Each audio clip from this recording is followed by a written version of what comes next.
저는 S-오일에서 기계설계팀에서 일하고 있는 방태환이라고 합니다. 연봉이랑 복지는 기름집이 최고라고 하시더라고요. 근데 요거 외에도 이게 우리가 꿈꾸는 직장이거든요. 남초회사고 수직적이고 군대식 문화다. 근데 어머 웬일이야? 지방 근무래요. 간다?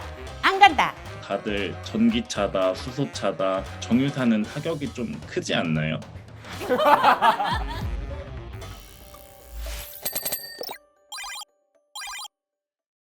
자, 이 세상 모든 월급 받는 직장인들을 위한 월급 클래스 오늘 4번째 시간입니다. 우! 자, 요즘 기업들이 공채 시즌 아닙니까? 그래서 오늘은요, 방구석 기업 탐방을 한번 떠나보도록 하겠습니다. 오! 탤런트인 줄 알았어요. 예. 안녕하십니까. 부장님에겐 90도 인사, 사장님에겐 1260도 트리플 악셀 인사를 선보이는 아부 김민호 아나운서입니다. 반갑습니다. 네. 제 기대에 부응하도록 열심히 해보도록 하겠습니다.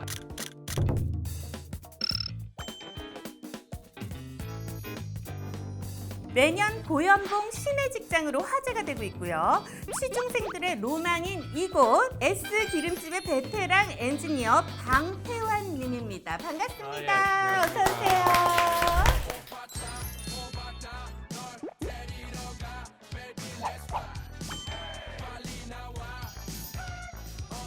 울산에서 여기까지 찾아와 주셨어요. 네. 이렇게 찾아오신 이유가 뭘까요? 일단은 집 정유회사 다니고 있으니까 주변에서 많이들 물어보더라고요. 그래서 제가 이번에 여기 이 자리를 빌어서 한번 시원하게 정보를 좀 드리려고 나왔습니다. 우리가 이 S 기름집 하면 떠오르는 광고 하나가 있잖아요. S-오일, S-오일, S-오일.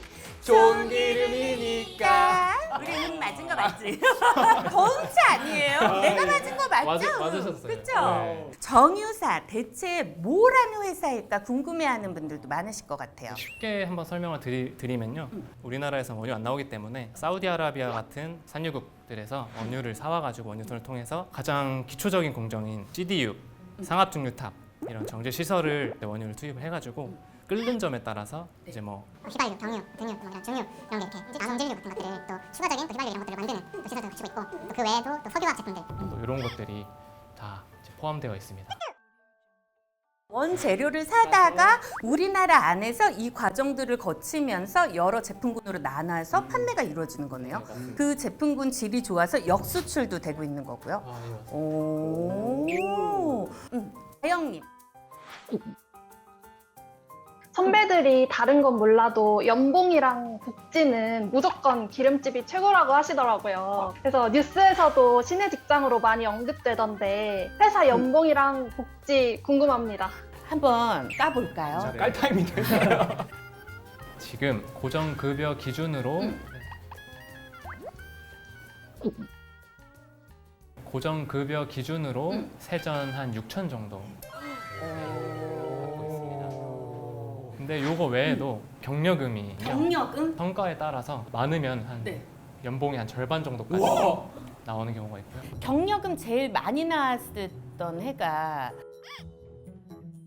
솔직히 말합시다. 30% 이상?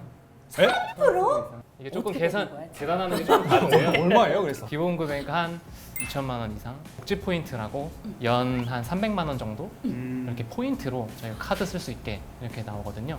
그 외에도 또 더 줘요?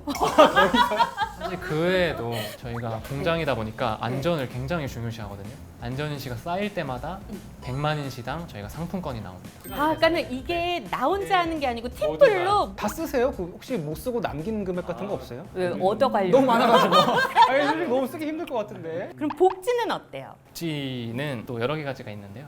휴가 중에 저희가 집중휴가 제도라고 2주간 무조건 휴가를 써야 되는 2주를 붙여서 14일을 꼭 쉬어야 되는 거예요. 세진님도 너무 좋아하시네요. 내가 찾던 그곳이 여기.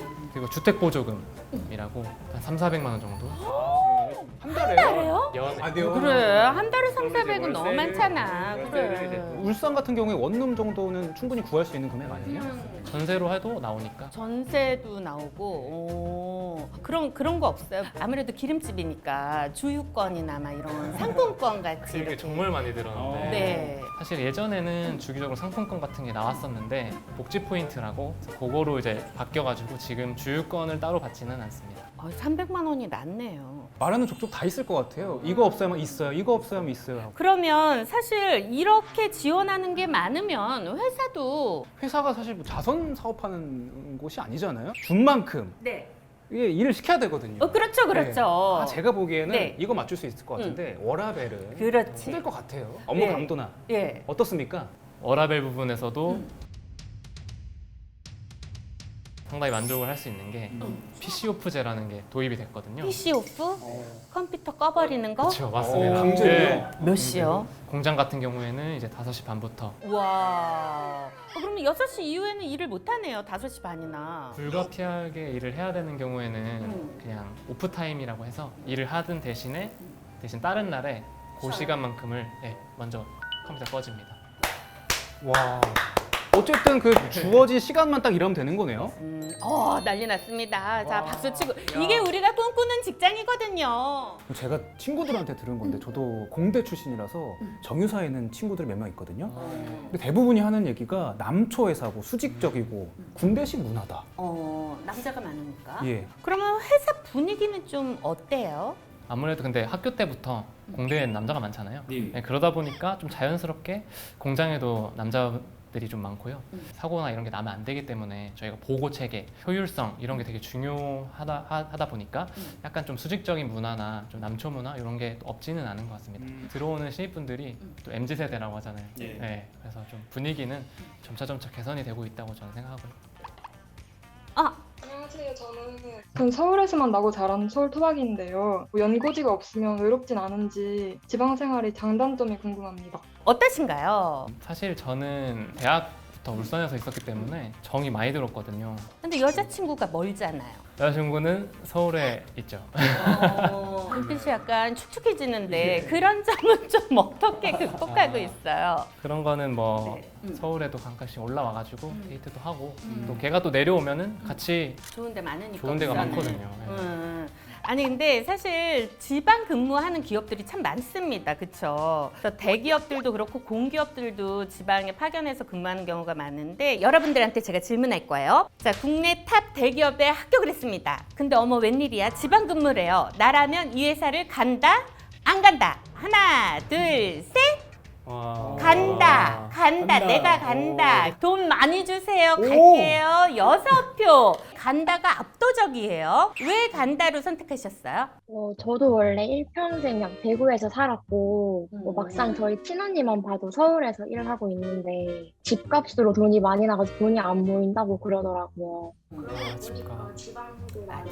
저도 애초부터 지방 사람이고 그래서 상관없습니다. 지방 나름이라고 하셨잖아요. 어디까지면 가실래요? 울산 갈래요? 안 갈래요? 울산이면 진짜 기꺼이 갈 것 같습니다. 어디면 안 갈 거예요? 완전 촌이라서 택배 한 일주일 걸리고 한 그런 데는 좀 힘들지 않을까. 지방 나름이라고 해주신 분이 있는데 하나 또 말씀드리면 화공 나오신 분들이 갈 수 있는 어떤 지방의 공장들이 많잖아요.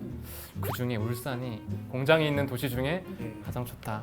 이렇게 말씀드리고 싶네요. 소심하게 범지를 여기. 근데 유일하게 한 분만 주인님은 나는 안 간다. 모두가 간다라고 할 때 난 됐어요. 라고 하신 분입니다. 우리 박 주인님 왜 안 간다로 선택하셨어요?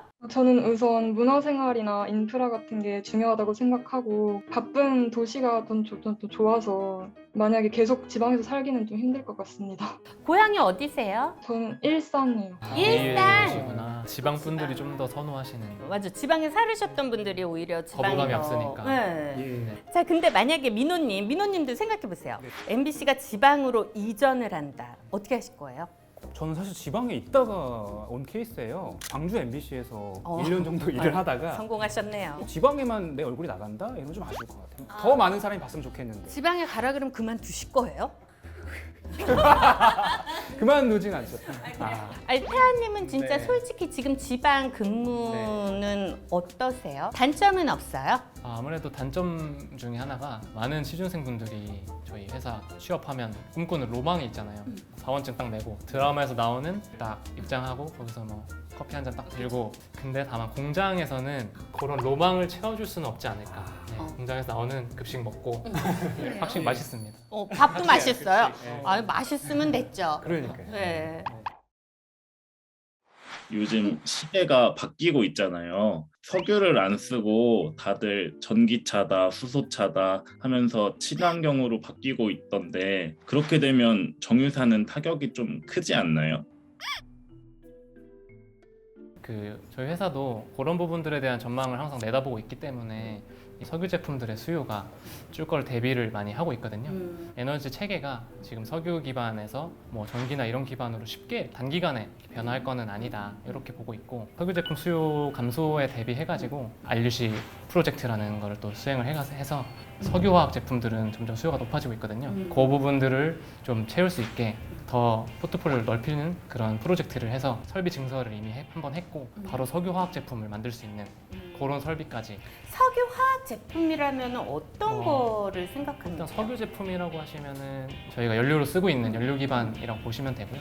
석유 화학 제품이라고 하면 플라스틱, 또 실생활에 또 다르게 많이 쓰일 수 있는 그런 거에 이제 원료. 한 번 더 가공된 거. 네, 추가적으로 또 신사업 쪽으로도 뭐 수소연료 전지나 뭐 스마트 팩토리 이런 벤처 기업들의 투자를 지금 하고 있어서 좀 트렌드에도 좀 맞추려고 노력을 많이 하고 있습니다.